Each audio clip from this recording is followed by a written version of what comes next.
Deus, ninguém como Deus. Estamos iniciando mais um Caminhando com Maria, esse programa que tem como objetivo nos aproximar mais de Nossa Senhora. Então, hoje vamos começar a falar sobre os dogmas marianos. Antes de iniciarmos, vamos fazer uma breve oração para que sejamos conduzidos por Nossa Senhora.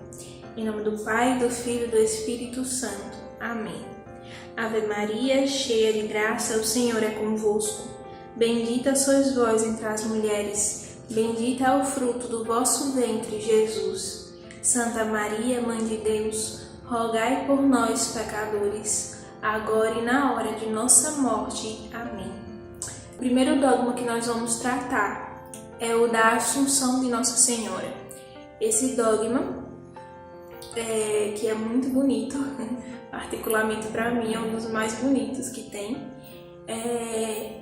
ele foi instituído, proclamado, no dia 1º de novembro de 1950 pelo Papa Pio XII. Antes de iniciarmos de falar dele necessariamente, eu vou explicar brevemente o que é um dogma de fé. Pode ser que muitos tenham a dúvida de que é um dogma. Um dogma é uma verdade de fé, ou seja, o que o magistério da igreja declara, nós precisamos crer. Então, os dogmas de fé, eles constituem nas revelações divinas e também, no que tem conexão que seja necessária com a revelação. Então, são baseados em muitos estudos e tudo mais que a igreja faz, e o magistério tem essa responsabilidade, tem essa autoridade de proclamar os dogmas. E nós podemos ver no Catecismo 88 e 89, os numerais, que vai explicar brevemente o que são os dogmas, e uma frase que tem lá no Catecismo, que é muito bonita e esclarece muitas coisas, é que os dogmas são luzes no caminho de nossa fé, que o iluminam e tornam seguro. Ou seja, os dogmas, eles ajudam na nossa caminhada como cristãos. Então precisamos acreditar e precisamos buscar conhecer quais são os dogmas que a nossa igreja nos ensina e nos propõe. Então, o Papa fala na Constituição Apostólica, que proclamou a Assunção de Nossa Senhora. Ele diz o seguinte: Cristo, com sua morte, venceu o pecado e a morte, e sobre esta e sobre aquele alcançará também a vitória pelos merecidos de Cristo, quem for regenerado sobrenaturalmente pelo batismo. Por isso os corpos dos justos se dissolvem depois da morte, e somente no último dia tornarão a unir-se cada um com a sua própria alma gloriosa. Mas esta lei geral Deus quis executar a bem-aventurada Virgem Maria. Ela, por um privilégio todo singular, venceu o pecado, por sua imaculada conceição, não estando por isso sujeita à lei natural de ficar na corrupção do sepulcro. Não foi preciso que esperasse até o fim do mundo para obter a ressurreição do corpo. Ou seja, o Papa declara nessa Constituição que Nossa Senhora para ela não foi necessário que ela, depois da sua morte, que passasse pela corrupção do seu corpo, que como ela não teve pecado, ela foi imaculada, é imaculada. Então, ela não teve e foi privada dessa passagem que o corpo, quando se separa da alma, tem, e só espera a ressurreição de Jesus. Nossa Senhora já foi elevada aos céus de corpo e alma, está no céu de corpo e alma, já ressuscita e já tem o seu corpo glorioso. Então, Nossa Senhora, esse dogma traz muitas coisas, dá pra gente abordar muito esse tema, mas eu trouxe hoje o que Santo Afonso Maria de Ligório, em Glórias de Maria, fala sobre a Assunção de Nossa Senhora.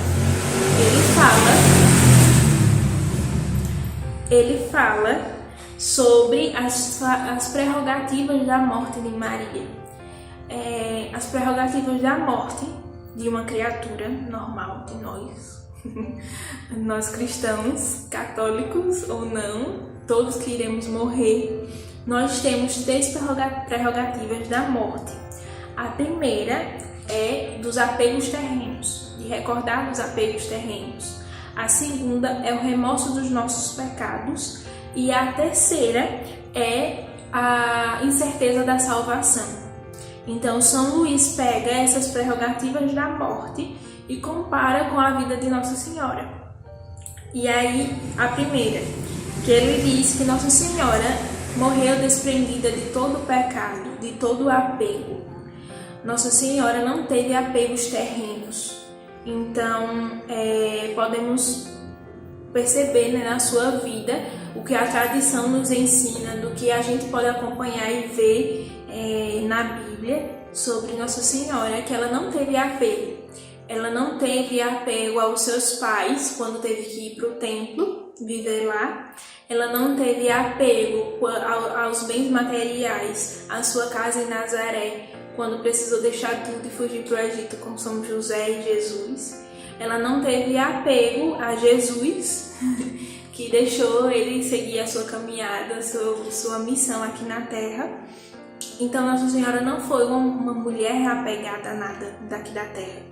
E Santo Afonso fala que da visão de São João, né, em Apocalipse 12, que viu a mulher revestida de sol e tendo a lua debaixo dos seus pés, que diz que muitos intérpretes da Sagrada Escritura diz que o que ela está revestida, né, revestida de sol, é revestida de Deus, porque ela era toda de Deus, e a lua debaixo dos seus pés. A lua representa o mundo, a tudo que há no mundo, né? Então, Nossa Senhora tem a lua abaixo dos seus pés, porque ela nunca teve apego a nada do mundo.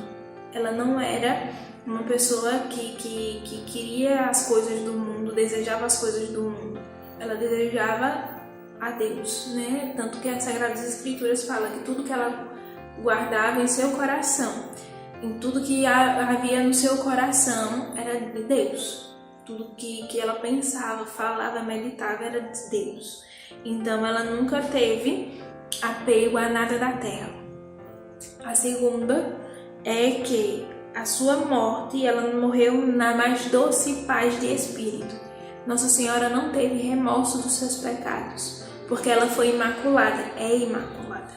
Então Nossa Senhora, ela não ficou pensando nos pecados que cometia ou que cometeu, não, porque ela já sabia, já tinha essa certeza de que ela tinha sido concebida sem a mácula do pecado.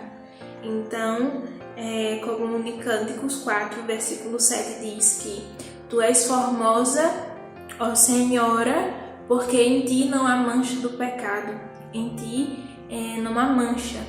Então, Nossa Senhora foi preservada de todo o pecado, e por isso ela não sentia remorso de nada, nem da sua vida. Então, ela tinha uma paz de espírito grande, porque tudo que ela fazia era para Deus. Então, dessa forma que ela vivia para Deus, sua vida, sua alma, seu corpo era Deus, era paz.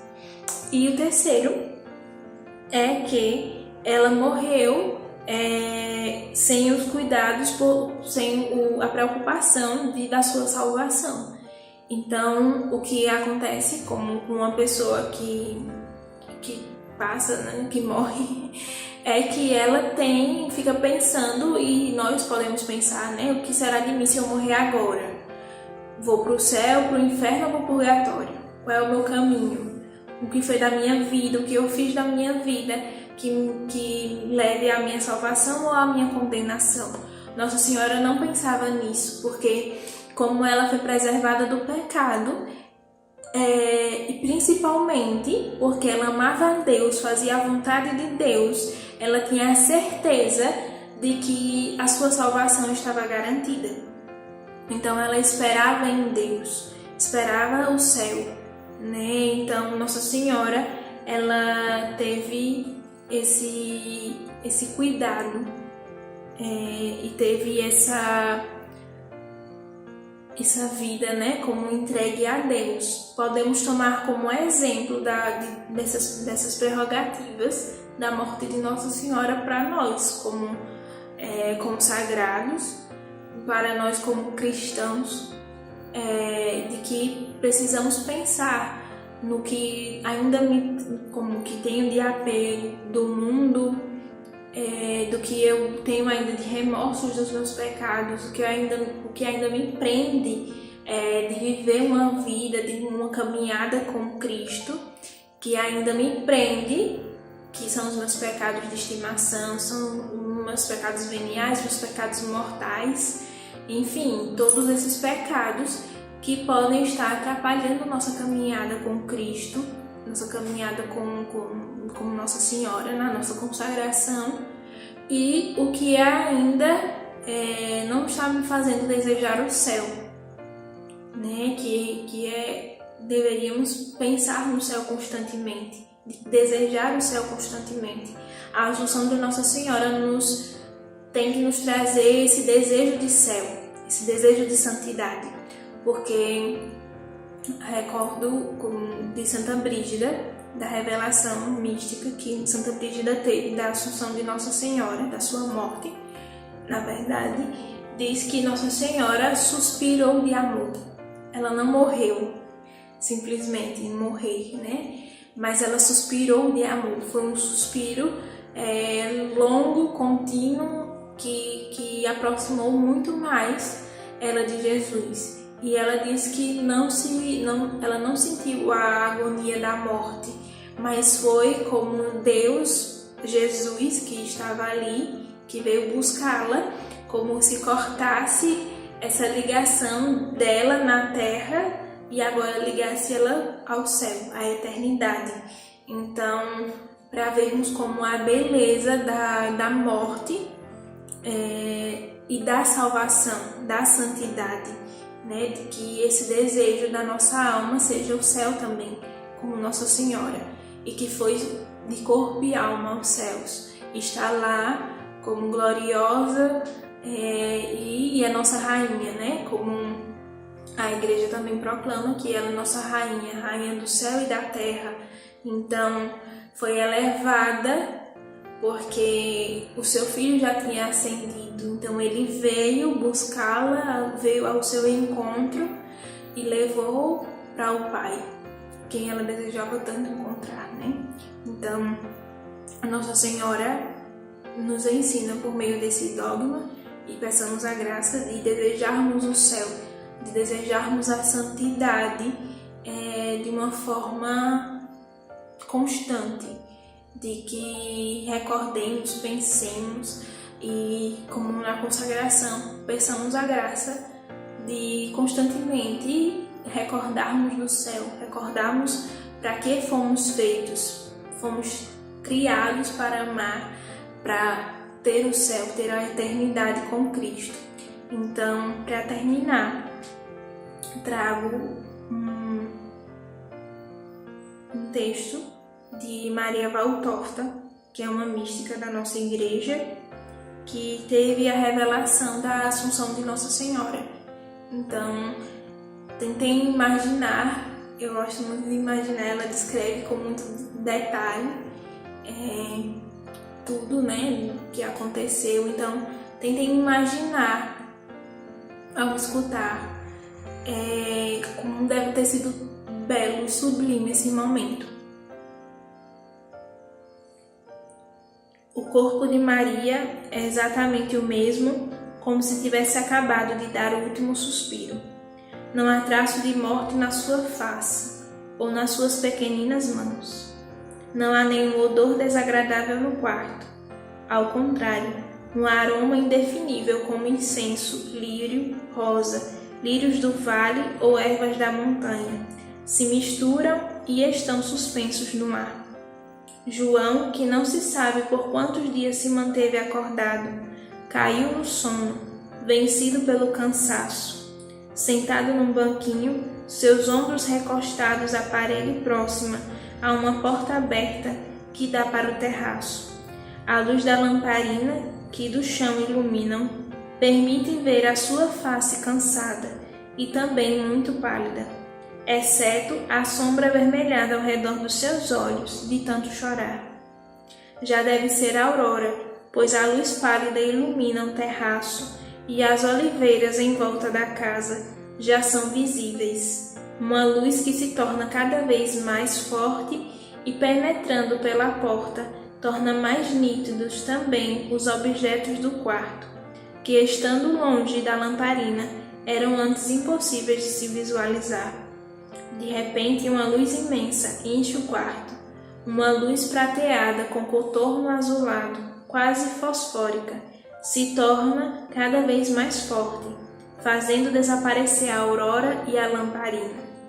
Uma luz como aquela que inundou a gruta em Belém, no momento da divina natividade.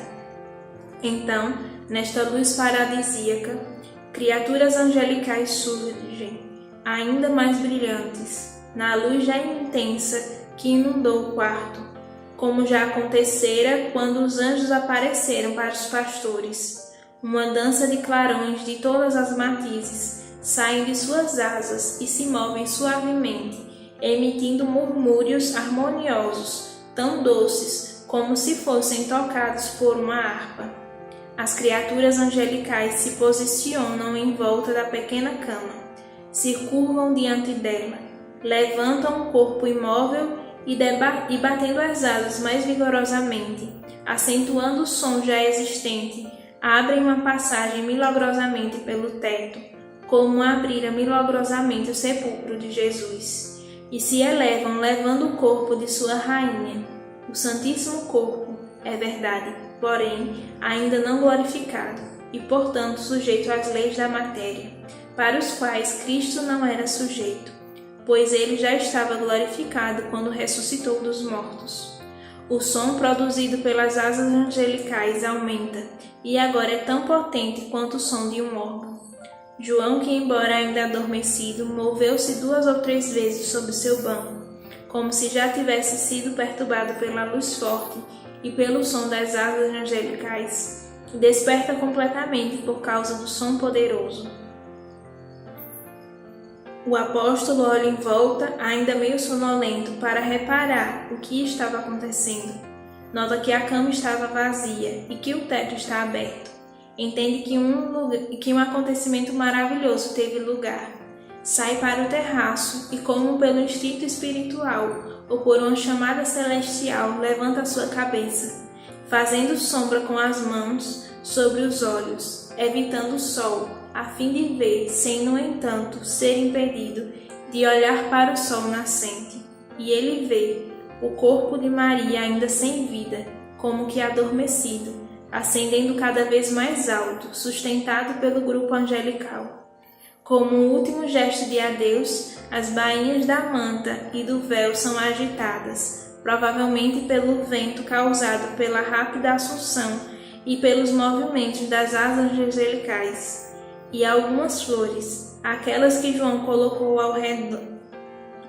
e renovou em volta do corpo de Maria, e que com certeza permaneceram entre as dobras de seu vestido, chovem sobre o terraço e sobre o chão do Getsêmani, enquanto a hosana potente do grupo angelical se move cada vez mais longe e se torna tênue. O milagre concedido a ele por Deus permite-lhe, contra todas as leis naturais, ver Maria como ela é agora, enquanto ascende rapidamente ao céu, cercada, porém, não mais auxiliada pelos anjos que cantam a hosana. E João está extasiado pela visão da beleza que nenhuma pena do homem, ou palavra humana, ou trabalho de artista poderá ser capaz de descrever ou reproduzir, porque é de uma beleza indescritível. Glória ao Pai, ao Filho e ao Espírito Santo, como era no princípio, agora e sempre. Amém. e depois de Deus, ninguém como Maria. Isso é uma breve demonstração, né, dessa assunção e como recordar e nos apaixonar mais, né, e por Nossa Senhora, porque ela foi pensada e desejada por Deus. Então, recordo a todos, né, nosso programa, todas as quintas-feiras às 8 horas. Curtam, compartilhem, convidem mais pessoas a assistirem e que se apaixonem por Nossa Senhora. Quem como Deus? Ninguém como Deus.